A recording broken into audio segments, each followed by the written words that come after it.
오늘의 주요 뉴스입니다. 북상 중인 11호 태풍은 중국에 상륙하고 12호 태풍은 일본 해상에서 소멸해 다행히 우리나라를 비껴갈 예정입니다. 태풍의 수증기 유입으로 제주도엔 내일까지 최고 200mm, 남해안에도 최고 100mm의 비가 내릴 것으로 전망됩니다. 비대면 진료 시범 사업의 계도 기간이 끝나면서 오늘부터는 지침을 어길 경우 제재가 내려집니다. 보건당국은 복지부 콜센터에 불법 비대면 진료 신고센터를 설치하고 지침을 위반한 사례가 발견되면 보험급여 청구액을 삭감하는 등으로 제재할 예정입니다. 국내 연구진이 먹는 양을 조절하지 않아도 체중을 줄일 수 있는 신약 물질을 개발했습니다. 뇌 속 별 모양의 세포를 이용해 지방 대사를 조절하는 원리인데 실제 사람을 대상으로 한 임상시험도 진행 중입니다. 오늘부터 학교에서 수업을 방해하는 학생을 교실 밖으로 내보내거나 휴대전화를 압수할 수 있게 됐습니다.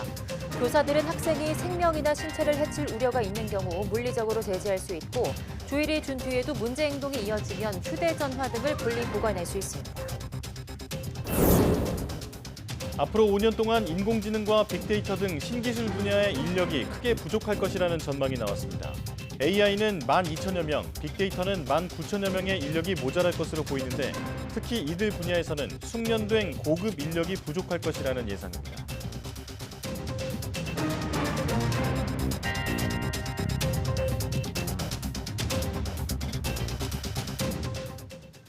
여러분 안녕하십니까? 사이언스 투데이 시작합니다. 북상 중인 제11호, 12호 태풍은 우리나라를 비껴가지만 태풍 수증기가 공급되며 남해안과 제주도에 호우가 쏟아질 것으로 보입니다. 기상청은 11호 태풍 하이쿠이가 중국 푸저우 부근에 상륙해 소멸하고 12호 태풍 기러기는 일본 남쪽 해상에서 소멸할 것으로 예상했습니다. 따라서 우리나라는 태풍의 직접 영향권에 들지는 않을 것으로 보입니다. 다만 태풍 북상 과정에서 많은 수증기가 남해로 유입돼 주말과 휴일 남해안과 제주도에 국지성 호우가 예보되어 있습니다. 기상청은 제주도에 토요일까지 최고 200mm, 남해안에도 최고 100mm의 비가 내릴 것으로 전망했습니다. 일본 후쿠시마 원전 오염수 방류로 인한 수산물 안전 우려는 학교 급식도 예외가 아닙니다. 정부가 연일 현장 점검에 나서 안전성을 강조하고 있지만 시민단체는 방사능 오염 우려가 있는 식재료 사용을 제한하라고 촉구하고 있습니다. 신지원 기자입니다. 일본의 후쿠시마 원전 오염수 방류로 인한 수산물 안전 우려는 밥상에서 학교 급식으로도 번졌습니다. 정부가 수산물 소비를 장려하기 위해 단체 급식에 더 많은 수산물 사용을 주문하면서 학부모 불안감이 커진 겁니다. 더 이상 바다에서 생산된 수산물과 건어물 등을 마음껏 먹을 수 없게 되었습니다. 우리의 어린이 청소년들은 무엇을 먹어야 할까요? 학교에서, 가정에서 방사능 측정을 하고 밥을 먹어야 할까요? 정부는 수산물 안전점검을 강화하는 등 진화에 나섰습니다. 교육부 차관은 초등학교를 찾아 학생들과 함께 급식으로 나온 고등어 구이와 마른 김을 먹으며 급식 재료의 안전성을 강조했습니다. 학교는 평소에도 원산지 표기를 철저히 하고 있고 일본산 수산물은 사용하지 않는다고 설명했습니다. 학부모님들 걱정이 좀 있으실 것 같은데 당연히 있으시겠죠. 근데 뭐 보니까 애초부터 원산지 관리 잘 하고 계시네요. 식약처장은 앞서 수협 가공물류센터를 찾아 학교 급식용 수산물 안전 관리를 점검했습니다. 급식에 사용하는 수산물에 대한 철저한 검사를 강조하기 위해서입니다. 식약처에서 안전하다고 우리가 검증이 된 수산물에 대해서 민간에서 한 번 더 하시는 거니까 이 방사능의 안전 문제에 대해서는 염려하지 않으셔도 되겠습니다. 그러나 시민단체들은 법을 통해 방사능 오염 우려가 있는 식품 사용을 완전히 금지할 것을 촉구했습니다. 지금 학교급식법에 방사능 문제에 대한 아무런 언급이 없습니다.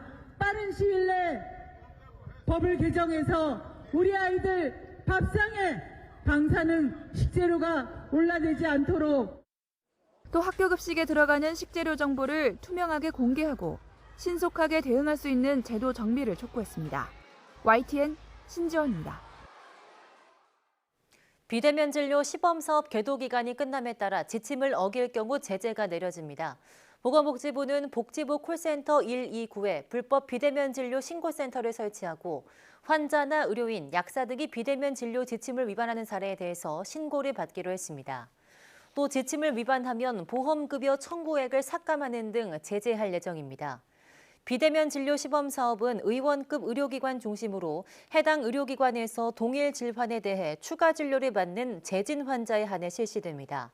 만성질 환자의 경우 대면 진료를 받은 지 1년 이내, 그 밖의 질환은 30일 이내여야 비대면 진료를 받을 수 있습니다.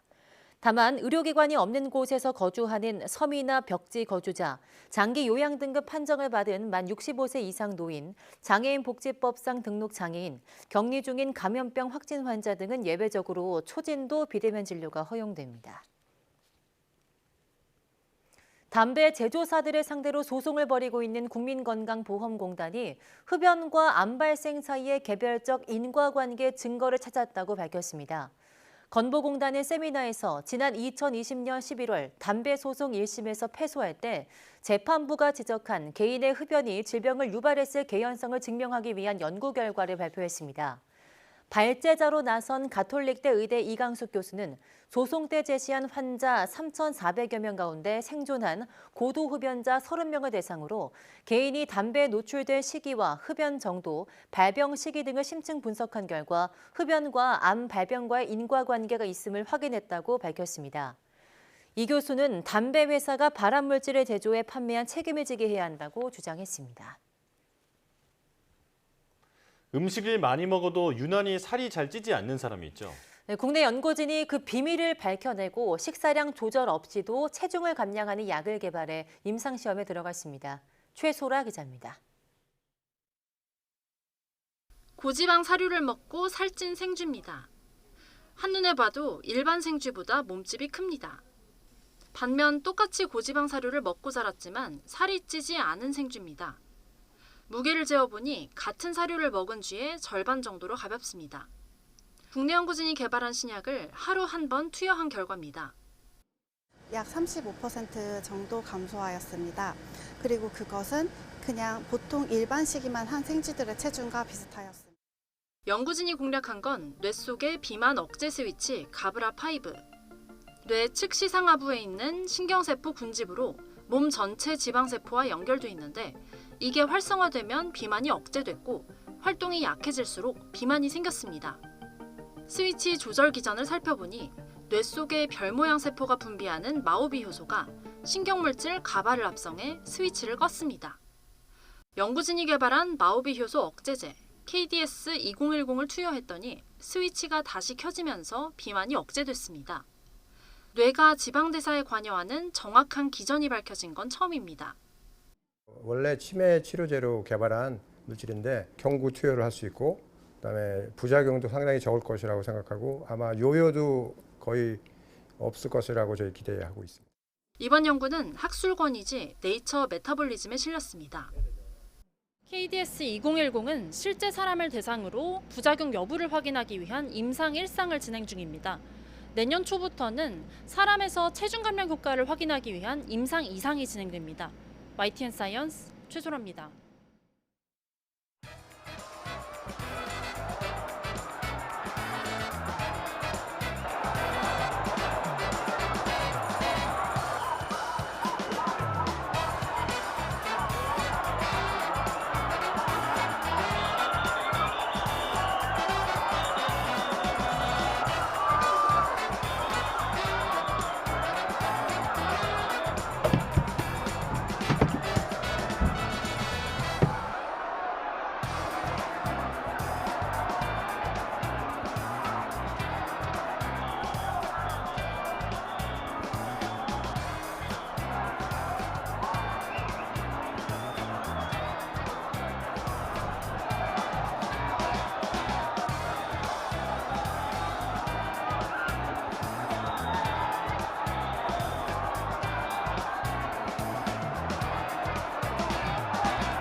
교권 보호를 위한 새로운 학생 생활지도 고시가 시행됐습니다. 수업을 방해하거나 폭력을 행사하면 제지할 수 있게 된 건데요. 교사의 생활지도에 대한 아동학대 면책권과 직위해제 방지법 등도 조만간 처리될 것으로 보입니다. 김현아 기자입니다. 이제부터는 수업 중 휴대전화를 사용하면 제지 뒤 압수할 수 있고 교사를 폭행하면 물리적으로 제압하거나 교실 밖 다른 장소로도 분리 조치할 수 있습니다. 9월 1일부터 새로운 교원 학생 생활지도 고시가 시행됨에 따라 교사의 생활지도 권한이 부여됐기 때문입니다. 생활지도 시 아동학대 혐의 처벌 위험을 막을 입법도 속도를 내고 있습니다. 여야정 교육감 사자협의회는 교원의 정당한 생활지도는 아동복지법상의 신체적, 정서적 학대로 보지 않게 하고 교내 아동학대 범죄 관련 조사나 수사 진행 시에는 교육감의 의견 제출을 의무화하며 악성 민원 처벌과 학교장의 교권 침해 은폐 방지 및 교육활동 관련 민원 책임을 명시한 교권 보호 개정안들을 4일 교육위 전체회의에서 일괄 처리하기로 합의했습니다. 법사위와 본회의 절차가 남겨두고 있긴 하지만 교권 확립에 대한 여야의 공감대가 충분히 형성돼 있기 때문에 빠른 시일 내에 결실을. 사자협의체는 이와 함께 교원이 아동학대 신고를 당해도 정당한 사유 없이 곧바로 직위 해제되지 않도록 하는 법 개정안 역시 법안 소위에 상정했습니다. 유치원 원장과 교원 역시 유아교육법에 생활지도 권한이 명시되고 정당한 생활지도에 대해 아동학대 면책권을 받게 됩니다. YTN 김현아입니다. 수도권 교육대학교와 대학 초등교육학과 자퇴생이 5년 사이 6배 증가했습니다. 종로학원이 대학 알림이에 공시된 전국 10개 교대와 3개 초등교육과 등 13곳의 중도 탈락자 수를 분석한 결과 수도권의 중도 탈락자는 2018년 26명에서 2022년 155명으로 6배 증가했습니다. 같은 기간 지방 8개 교대는 중도 탈락자가 2018년 127명에서 2022년 341명으로 2.7배 늘었습니다. 전국 교대와 초등교육과 정시 모집 경쟁률 역시 평균 2대 1로 최근 5년 사이 가장 낮게 나타났습니다. 이는 최근 학령 인구 감소 등으로 교사 수요가 줄고 임용고시 합격률이 떨어진 영향으로 최근 대두된 교권 침해 이슈도 영향을 미친 것으로 풀이됩니다. 앞으로 5년간 인공지능, 클라우드, 빅데이터, 나노 등 신기술 분야에서 인력 부족 문제를 겪을 것이라는 전망이 나왔습니다. 고용노동부와 한국직업능력연구원은 서울중구 직업능력심사평가원에서 개최된 제4차 신기술 인력수급 포럼을 통해 AI, 클라우드, 빅데이터, 나노 등 신기술 분야의 2023년에서 2027년 인력수급 전망을 발표했습니다. 발표에 따르면 빅데이터는 19,600명, 클라우드는 18,800명, AI는 12,800명, 나노는 8,400명의 인력이 모자랄 것으로 예상됩니다. 빅데이터와 AI의 경우 초중급 인력은 충분하지만 고급 인재가 모자랄 것으로 나타났고 클라우드와 나노 분야는 초중 고급 인력 모두 부족할 것으로 전망됐습니다. 보건복지부는 1,500억 원 규모의 K-바이오 백신 펀드 조성을 위해 한국벤처투자를 통해 신규 운용사 선정 공고를 진행하기로 했습니다. 복지부는 지난해 9월 K-바이오 백신 펀드 조성을 위해 미래에셋 벤처투자와 유안타 인베스트먼트를 운용사로 선정했지만 미래에셋이 자금 모집에 실패해 운용사 자격을 반납했습니다. 이에 따라 미래에셋이 반납한 펀드 결성분 1,500억 원을 조성할 운용사를 이번에 선정하고 추가 운용사를 선정해 1,000억 원을 조성할 계획입니다. 복지부는 원활한 펀드 결성과 운용을 위해 제약 외에 의료기기, 바이오 헬스 전 분야에 투자하도록 대상이 확대되는 등 구조도 개편했다고 밝혔습니다. 미국의 표적 제재를 받아온 중국 기업 화웨이가 최신 스마트폰을 선보였습니다. 첨단 분야 수출 통제를 주관하는 미국 상무장관의 방중 기간에 맞췄는데요. 속셈이 뭔지 베이징 강정규 특파원이 보도합니다. 화웨이가 최신 스마트폰을 깜짝 출시했습니다. 중국 SNS 웨이보에서 관련 해시태그 조회수가 9억 뷰에 달할 만큼 세간의 관심은 뜨거웠습니다. 미국의 표적 제재로 반도체 공급이 끊긴 지 4년 만에 5G 속도를 갖춘 신제품을 내놨기 때문입니다. 정확히 몇 세대 이동통신 기술이 적용됐는지 반도체 칩은 뭘 썼는지 공개하지 않았지만 그래서 호기심은 더 커지고 있습니다. 很多手机的包装盒上都写着 5G 数字移动电话机，看看华为 Mate 60 Pro 的包装盒写的是什么？卫星移动终端可就不在制裁名单里了。 절묘한 타이밍도 화제입니다. 첨단 분야 수출 통제와 투자 제한 등을 주관하는 미국 상무장관의 방중 기간에 맞춘 겁니다. There is no room to negotiate when it comes to protecting Americans' national security, including protecting emerging technology. 지난해보다 3배나 뛰었다는 화웨이의 상반기 실적도 때마침 발표됐습니다. 연구개발비는 지난 10년간 180조 원에 육박합니다. 중국 관영지는 미국의 극단적 압박은 실패했다며 화웨이의 교훈이 워싱턴에 전달되길 바란다고 썼습니다.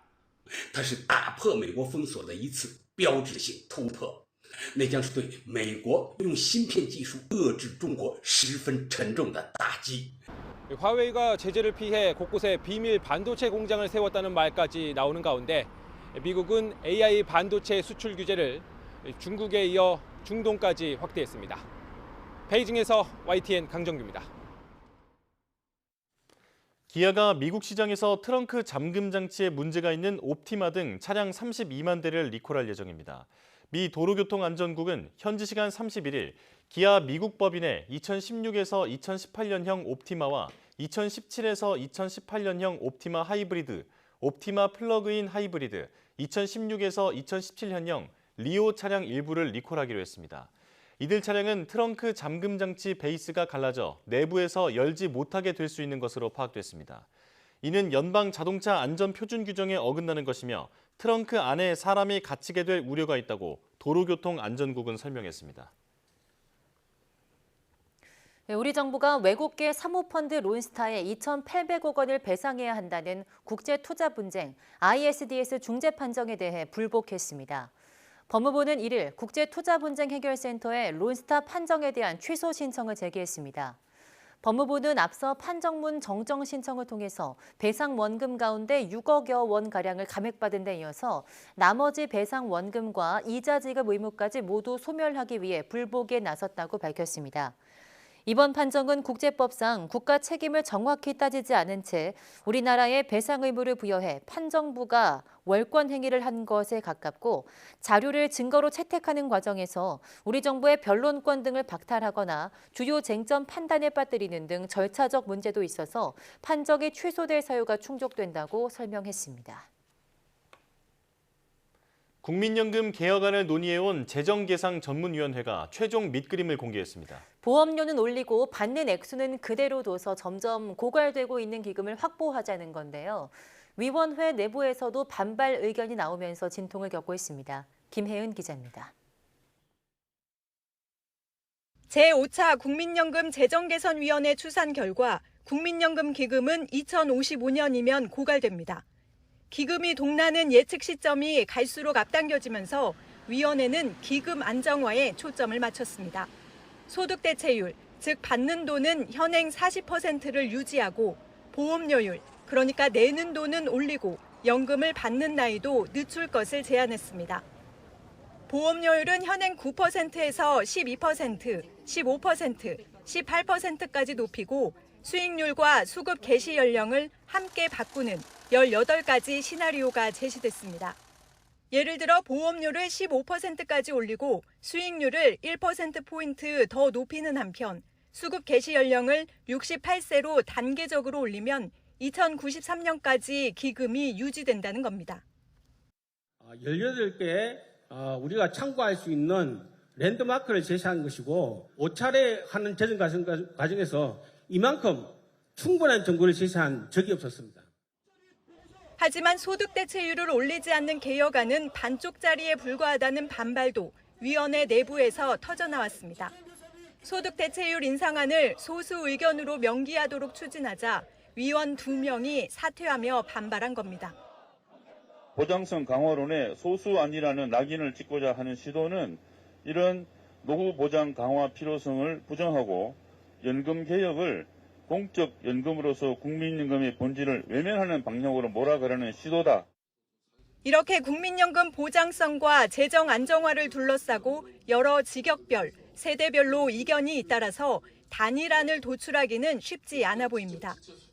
이런 가운데 주무부처인 보건복지부는 현 정부 내 연금 개혁을 이뤄내겠다는 강한 의지를 보이고 있습니다. 연금 개혁은 지금 청년, 노인 세대뿐만 아니고 앞으로 태어날 미래 세대를 책임지는 과제입니다. 반드시 이루어질 시대적 과제가 되겠습니다. 정부가 다음 달이면 연금 개혁안을 마련해 국회에 제출할 예정인 가운데 위원회에서 제안한 대로 재정 강화 방안에 주력할지 주목됩니다. YTN 김혜윤입니다. 최근 가계부채 급증 주범으로 꼽히는 50년 만기 주택담보대출에 대해 금융당국이 규제 검토에 착수했습니다. DSR 산정 만기를 40년으로 축소하고 연령을 제한하는 방안 등이 거론되고 있습니다. 엄윤주 기자입니다. 주춤했던 가계대출을 다시 증가세로 돌린 주범으로 금융당국은 50년 만기 주택담보대출을 꼽았습니다. 총 부채 원리금 상환 비율, DSR 규제를 우회하는 수단으로 대출 한도를 끌어올려 오히려 빚내는 걸 부추겼다는 겁니다. 50년 만기 대출 같은 것들을 통해서 DSR 규제를 약간 회피하는 방향의 영향을 가진 것들, 이런 것들이 복합적으로 작용해서 금융감독원이 시중은행을 대상으로 다음 달까지 현장 점검에 나서겠다는 것도 이 때문입니다. 출시 뒤 돈을 빌려줄 때 DSR 산정이 적정했는지 따져보겠다는 겁니다. 그러자 일부 은행은 이미 선제 대응에 들어갔습니다. 판매를 잠정 중단하거나 가입 연령을 제한하는 등 앞다퉈 대출 문턱을 높이고 있습니다. 이런 움직임에 50년 주택담보대출을 미리 받아두려는 이른바 막차 행렬이 잇따르고 있습니다. 실제로 지난달 중순 연령 제한 가능성이 거론되자 열흘 만에 1조 넘게 늘어났습니다. 집을 사는데 유용하게 쓸 수가 있기 때문에 만약 제도가 없어진다라고 생각하면 미리 가서 이런 제도 혜택을 누리려는, 없어진다라고 생각을 하면 빨리 가서 받는 게 유리하죠.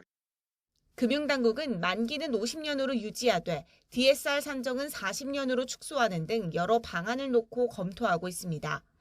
다만 연령 제한은 실효성이 떨어진다는 지적과 함께 은행권 자율에 맡겨야 한다는 의견이 적지 않아 고민인 것으로 전해졌습니다.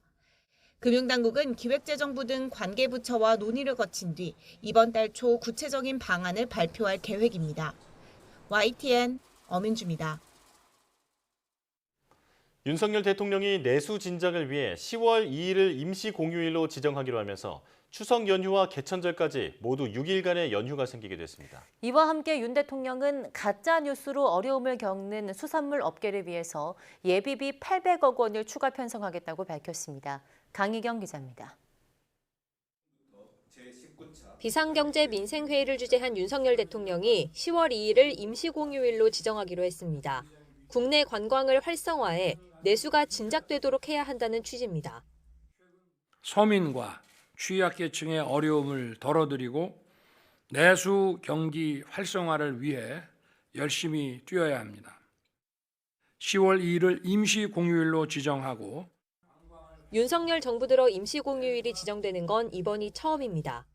조만간 국무회의에서 안건이 통과되면 추석 연휴 나흘과 개천절까지 포함해 6일 연휴가 생깁니다.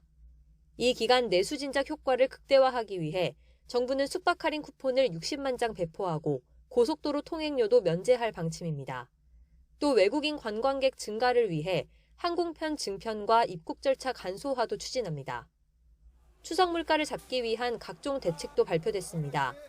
우선 정부는 농축 수산물을 저렴하게 살 수 있도록 역대 최대 규모인 670억 원을 투입하기로 했습니다. 할인폭은 최대 60%에 이르는데 이를 통해 정부는 20대 성수품 평균 가격을 지난해보다 5% 낮게 관리한다는 계획입니다. 특히 수산물 업계에는 더 통 큰 지원이 이뤄집니다. 수산물 업계가 일본 후쿠시마 오염수 방류 관련 가짜뉴스와 선동으로 어려움을 겪고 있다는 판단 때문입니다. 가짜 뉴스와 허위 선동으로 어려움을 겪고 있는 수산물 업계에 대한 지원 역시 신속하고 과감하게 추진하겠습니다. 근거 없는 괴담과 선동에는 적극 대응하고 정부는 우리 수산물 소비 촉진을 위해 올해 안에 예비비 800억 원을 추가로 편성하고 추석 등에만 시행했던 전통시장 온누리 상품권 환급 행사를 연말까지 상시 개최할 방침입니다. 윤석열 대통령은 정책의 최우선 순위가 민생이라고 다시 한번 강조하면서 국민이 민생 안정을 체감할 수 있도록 모든 부처가 더 노력해달라고 당부했습니다. YTN 강희경입니다.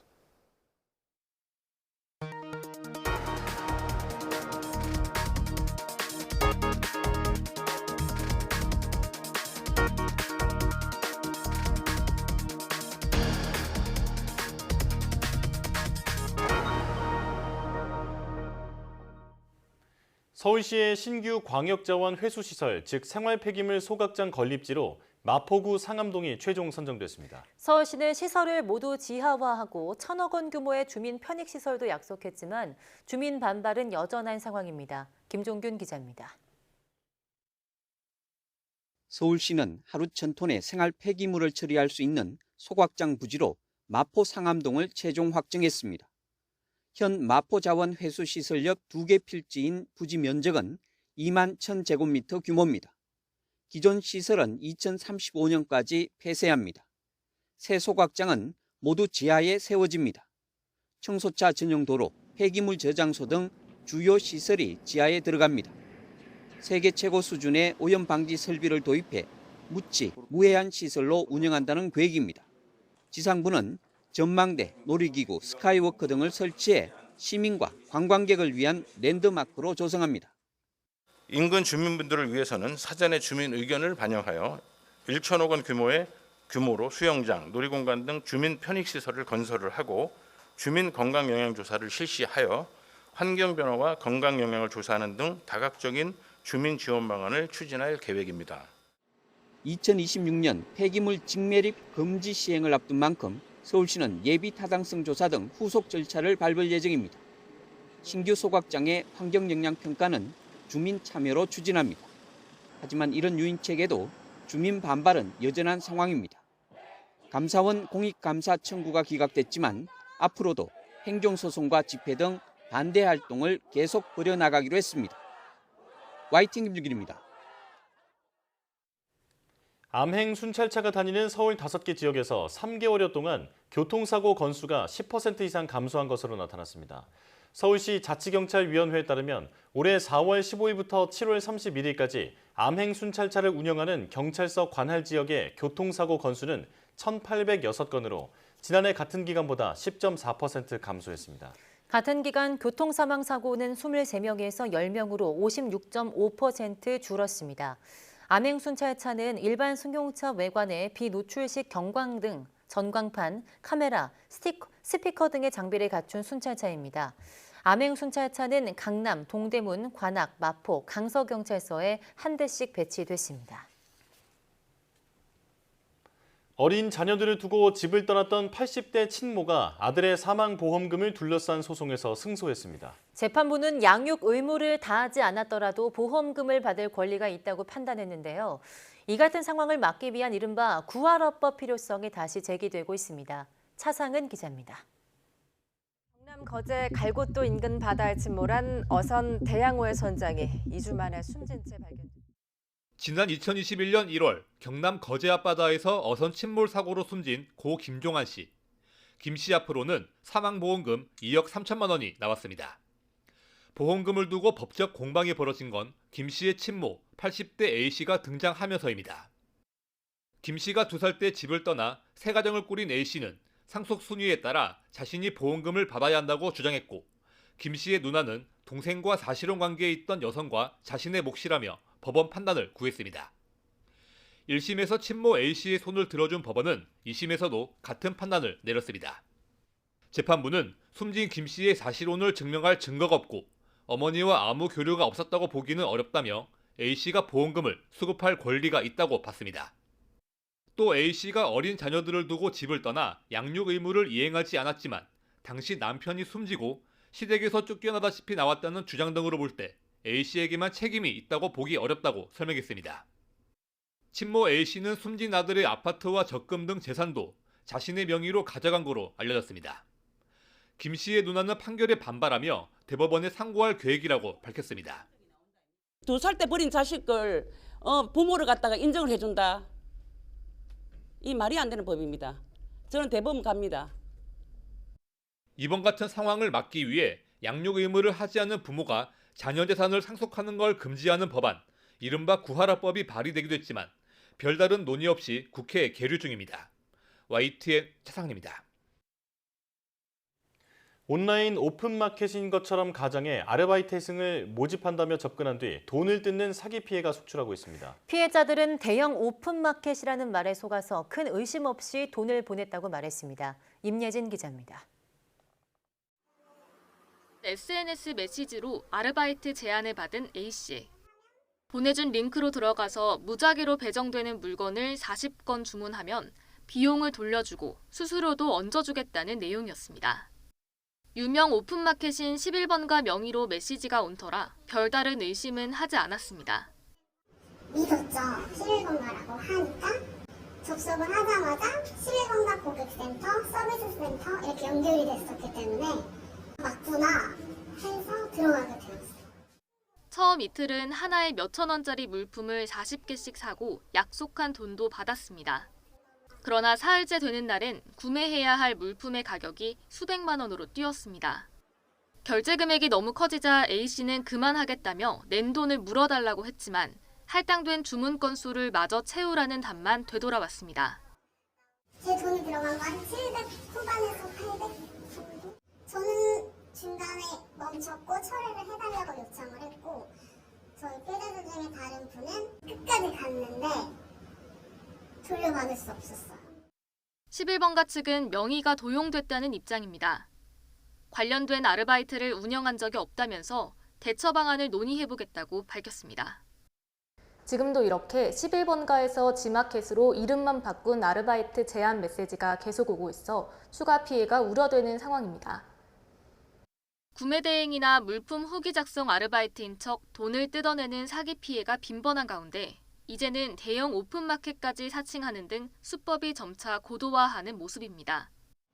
문제는 범죄에 이용되는 사이트 대부분이 서버를 해외에 두고 있어 추적이 쉽지 않고 피해 구제도 어렵다는 겁니다.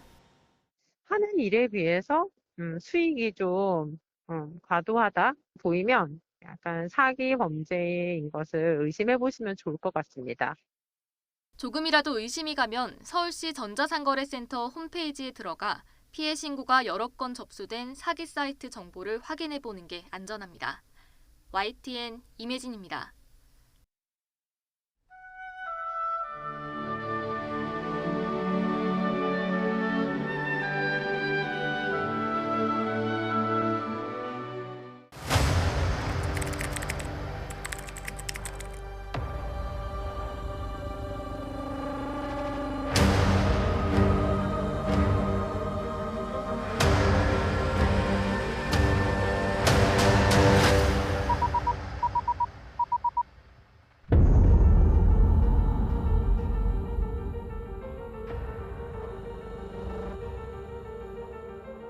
朝鮮人たちが井戸に毒を入れました。誰がそのようなことを。今そのことが重要ですか。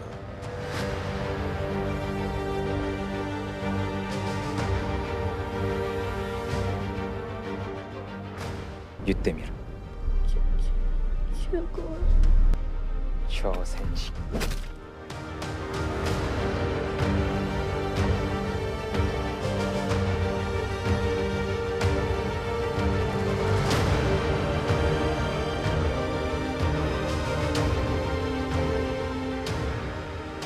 先ほども申し上げました通り、政府として調査した限り、政府内において実質関係を把握することができる。 간토 대지진 100주년을 맞아 일본의 한 박물관에서 일본인의 눈에 비친 조선인 학살 참상을 담은 그림이 일반에 공개됐습니다. 하지만 이런 민간의 노력과는 달리 일본 정부는 여전히 모래쇠로 일관하면서 가해의 역사를 인정하지 않고 있습니다. 도쿄에서 김세호 특파원이 보도합니다. 죽창과 칼을 들고 쫓아오는 자경단과 일본 경찰들. 피를 흘리며 쓰러진 사람에게도 여전히 이어지는 무자비한 폭행. 1923년 간토 대지진 당시 일본 자경단, 경찰 등이 자행한 조선인 학살의 적나라한 모습들입니다. 이곳 박물관에는 조선인 학살을 묘사한 두루마리 그림이 처음 공개됐는데 길이는 무려 32m에 달합니다. 키코쿠라는 일본인이 대학살 당시 상황을 그림에 담았는데 이후 한 일본인 교수가 경매로 입수해 간토 대지진 100주년을 맞아 일반에 공개한 겁니다. その文字ではなく絵で残すことによって、若い人からお年寄りまで理解することができますし 나이 지긋한 일본인 관람객은 어릴 때부터 목격한 한국인에 대한 차별이 고스란히 떠오릅니다. あんまり変わらないですね。3世代、4世代、5世代ぐらい経たないと差別というものが変わっていかないと思います。 하지만 민간의 이러한 움직임과 달리 일본 정부는 조선인 대학살에 모르쇠로 일관하고 있습니다. 고이케 유리코 도쿄도지사는 2017년 이후 지금까지 추도문 전달을 거부하고 있고 일본 정부 대변인은 반성이나 사과 없이 확인할 수 있는 자료가 없다고 말했습니다. 政府として調査した限り、政府内において事実関係を把握することのできる記録が見当たらないところであります。 도쿄신문은 일본 정부의 이 같은 태도에 사실을 의문시하거나 부정하는 말이 끊이지 않아 역사 왜곡이 우려된다고 지적했습니다. 간토 대지진 이후 100년이 흘러가고 있지만 가해의 역사를 직시하려는 일본 정부의 노력은 여전히 요원해 보입니다. 도쿄에서 YTN 김세호입니다. 중국인 단체 관광객이 탄 크루즈가 사드 사태 이후 6년 5개월 만에 국내선 처음으로 제주에 왔습니다. 내년엔 90만 명의 중국인 관광객이 크루즈를 이용해서 제주를 찾을 전망입니다. 고재영 기자입니다. 2만 4천 톤급 중국발 크루즈가 제주항 국제부두에 도착합니다. 사드 배치 보복으로 지난 2017년 중국발 크루즈가 끊긴 지 6년 5개월 만입니다. 중국인 관광객 660여 명을 싣고 중국 상하이에서 출발해 일본 나가사키로 가면서 제주를 찾았습니다. 부두에서는 오랜만에 제주를 찾은 중국인 관광객을 환영하는 행사가 열렸습니다. 제주에 첫 발을 내디딘 중국인 관광객은 제주 방문에 대한 기대감을 드러냅니다. 6年以来，这是邮轮第一次抵达韩国的济州，我们是作为第一批的客人，非常开心能够在6年以后再次搭乘邮轮来到济州。 중국인 관광객은 전세버스 10여 대에 나눠 타고 제주 관광에 나섰습니다. 태풍 여파로 제주에 하루 더 머물면서 관광지와 면세점 등을 돌며 제주를 즐겼습니다. 크루즈 선사 측은 제주가 중국인에게 유명한 관광지라며 앞으로 제주 기항 횟수를 더 늘리기로 했습니다.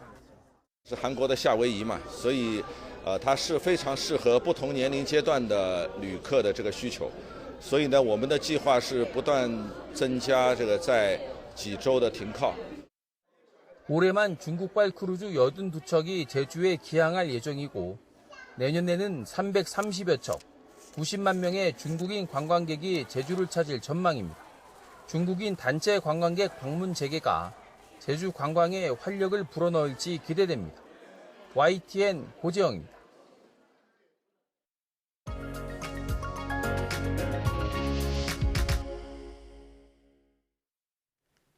러시아 출신의 화가인 바실리 칸딘스키는 법학자의 길을 걷다 우연히 모네의 작품을 보고 큰 영감을 받아 30세의 늦은 나이에 미술 공부를 시작했는데요. 작가의 감정이나 작업 과정에 집중해 추상적인 형태로 표현한 추상회화 분야에도 큰 업적을 남겼습니다. 오늘 사이언스 인 아트에서는 칸딘스키의 대표작과 추상 표현주의에 대해 이야기 나눠보겠습니다. 박소경 아트 디렉터와 함께합니다. 어서 오세요. 안녕하세요. 네, 안녕하십니까. 자, 오늘은 추상회화의 아버지라고 불리는 칸딘스키에 대해서 알아볼 텐데요. 먼저 추상 표현주의가 뭔지부터 알려주시죠. 네, 추상표현주의는 제2차 세계대전 이후 그러니까 1940년대에서 50년대 사이에 뉴욕을 중심으로 일어났던 미술 사조입니다. 특히 2차 세계대전 이후에 이제 미술뿐만 아니라 전반적인 분야의 패권이 미국으로 넘어온 시기인데요. 네. 이전에는 미술이 유럽 중심이었다면 추상표현주의가 전개될 때 서양 미술 역사상 미국이 최초로 중심이 되었다고 볼 수 있습니다. 이 추상표현주의라는 말은 미국 모마의 초대 관장이자 미술 비평가였던 알프레드 바에 의해서 처음으로 사용되었는데요. 이 알프레드 바가 오늘 소개할 작가인 바실리 칸딘스키의 작품을 설명하면서 이 추상표현주의라는 개념을 처음으로 사용했습니다. 이 이 추상 표현주의는 한마디로 형태는 추상적이지만 표현주의 사조를 이어간다라는 의미를 가지고 있습니다. 네, 추상적이지만 표현주의 사조를 이어간다. 여기서 표현주의에 대해서도 이야기해 주시죠. 네, 이 표현주의는 모네나 또 고흐 같은 인상파의 시대가 지나면서 이 독일을 중심으로 진행된 사조인데요. 대표적인 작가로는 뭉크나 에곤 실레 등이 있습니다.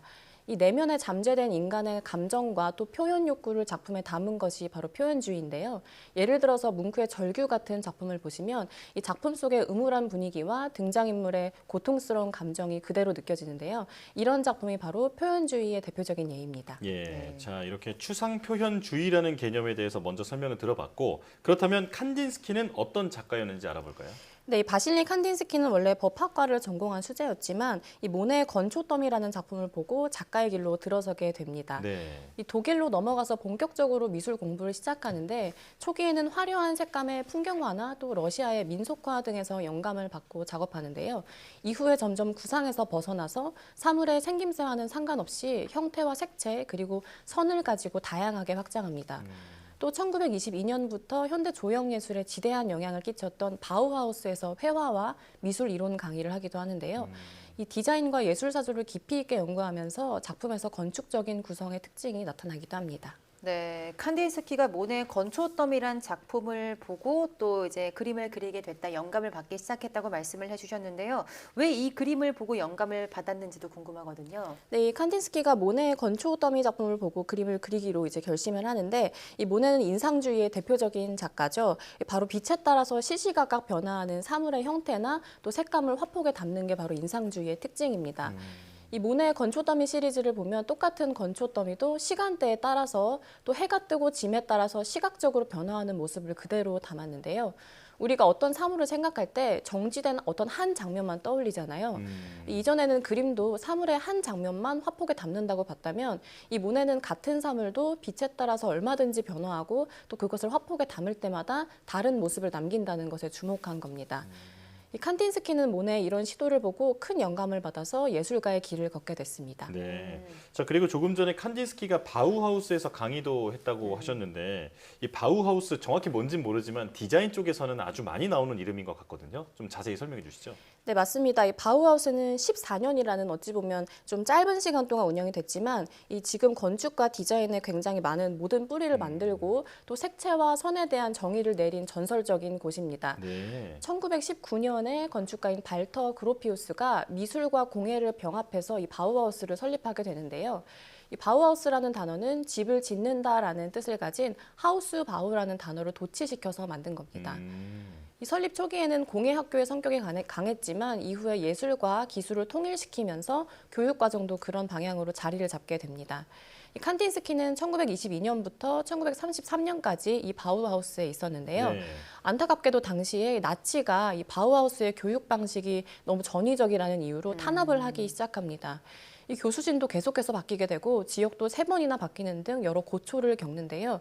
결국 완전히 폐쇄가 됩니다만 이후에 이 바우하우스에 있던 유명 교수진들이 갈 곳이 없어지자 이 미국에서 이주를 도와주고 또 하버드나 예일 같은 유명 대학에서 교수진으로 대거 영입을 하기도 했습니다. 네, 그 바우하우스 출신들을 보면 좀 간결하고 실용적이지만 좀 조형미가 돋보인다 이런 생각이 들었는데요. 칸딘스키도 그중 한 명이었던 것 같습니다. 그런데 칸딘스키가 음악과도 굉장히 친밀했다고요. 네, 맞습니다. 이 추상 표현주의가 그 표현주의, 그러니까 내면의 감정을 작품으로 나타내는 특징이 있죠. 이 칸딘스키는 눈에 보이지 않는 내면의 세계인 철학이나 또 음악에도 관심이 굉장히 많았는데요. 특히 표현주의 음악의 거장이었던 아놀드 쇤베르크와 절친한 사이였습니다. 실제로 칸딘스키는 아마추어 음악가로 봐도 될 정도로 이 피아노와 첼로를 잘 연주했다고 하고요. 이 쇤베르크는 반대로 미술에 관심이 많았습니다. 이 쇤베르크는 12음 기법이라는 현대 음악을 창시를 하기도 했는데 이 12음 기법은 기존에 화성학에 규정되지 않았던 낯선 화성을 사용한 기법입니다. 이 칸딘스키가 뮌헨에 있을 당시에 한 연주회에서 쇤베르크의 음악을 듣고 크게 감명을 받았는데요. 이 쇤베르크의 음악을 작품으로 표현을 하기도 했습니다. 음악을 듣고 표현한 작품이라고 하니까 궁금해지는데 어떤 작품인지 소개해 주시죠. 네, 칸딘스키는 이 연주를 보고 굉장히 충격과 설레임을 동시에 느꼈다고 하는데요. 며칠간 좀 벅찬 마음으로 지내다가 인상 3이라는 작품을 그리게 됩니다. 네. 이 작품을 같이 보시면 중간에 검은색의 형태가 크게 그려져 있는데요. 이 작품에는 콘서트라는 부제목이 붙어 있습니다. 네. 이 검은 형태는 무대 위에 피아노를 표현을 한 거고요. 그 옆에 알록달록 그려진 형태는 관객들입니다. 또 노란색으로 넓게 칠해진 부분은 이 음악 소리를 표현한 것으로 해석이 됩니다.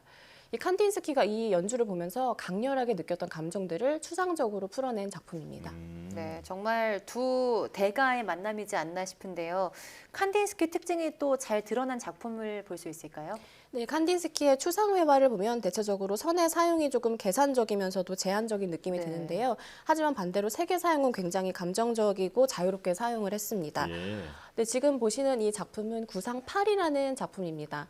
이 칸딘스키는 약 30여 년간 구성 시리즈를 그렸는데요. 총 10점 제작이 됐습니다. 그중에 이 작품은 바우하우스에서 교수로 있을 때 그려졌는데요. 이 기하학적이고 수학적인 느낌의 선이 주로 표현이 되었습니다. 특히 작품 왼쪽 상단에 존재감이 굉장히 큰 원이 그려져 있는데요. 이 큰 원과 화면에 퍼져 있는 다른 원들이 뻣뻣한 직선이나 삼각형의 각들과 대립을 보이면서도 조화를 이루고 있습니다. 칸딘스키의 이런 뛰어난 조형성은 마치 음악이 화면에서 들리는 듯한 에너지를 주기도 합니다. 네, 자, 오늘은 칸딘스키에 대해 알아봤는데요. 뒤늦게 자신의 꿈을 찾아서인지 더 자유롭게 자신만의 세계를 추구한 작가가 아니었나 싶습니다. 자, 박수경 아트 디렉터와 함께했습니다. 고맙습니다.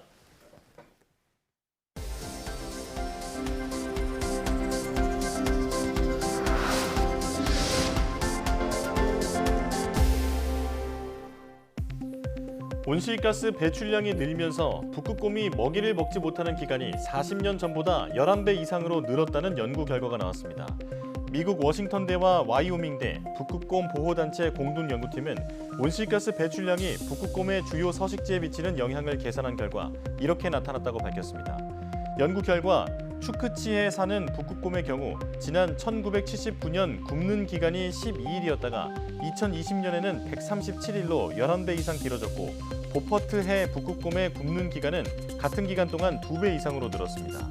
연구팀은 대기 중으로 온실가스가 14기가톤 방출될 때마다 추크치해 북극곰의 단식 기간이 하루씩 늘어나는 것으로 분석했습니다.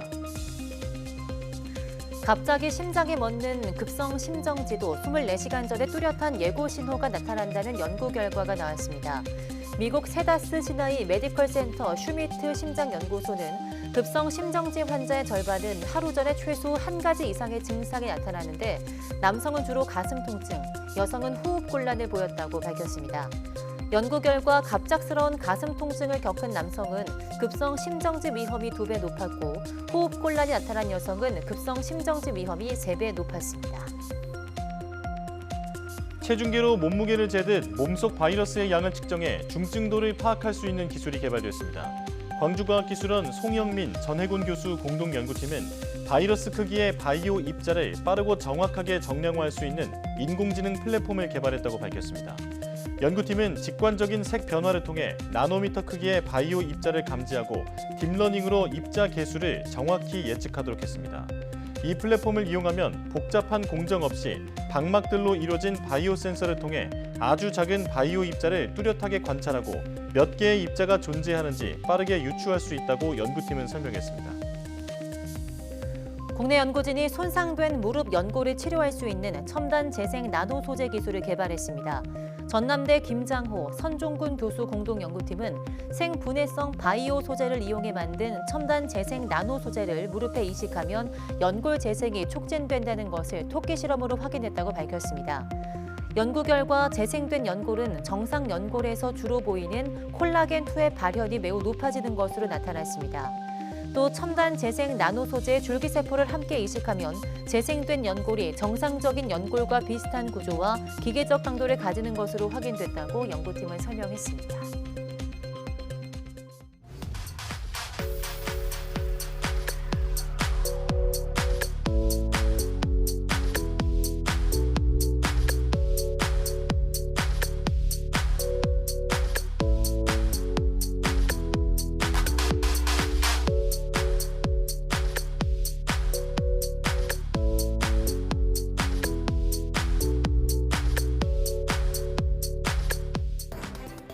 북상 중인 태풍이 다행히 우리나라를 비켜가지만 많은 수증기를 공급하며 이번 주말 남해안과 제주도에 호우가 쏟아진다고 합니다. 토요일까지 남해안에 최고 100mm, 제주도에는 200mm까지 비가 올 수 있다고 하는데요. 현재 계신 분들은 비 피해 없도록 대비하시고 여행 계획 있으신 분들은 일정에 참고하시는 게 좋겠습니다. 네, 뉴스 마칩니다. 시청해주신 여러분 고맙습니다.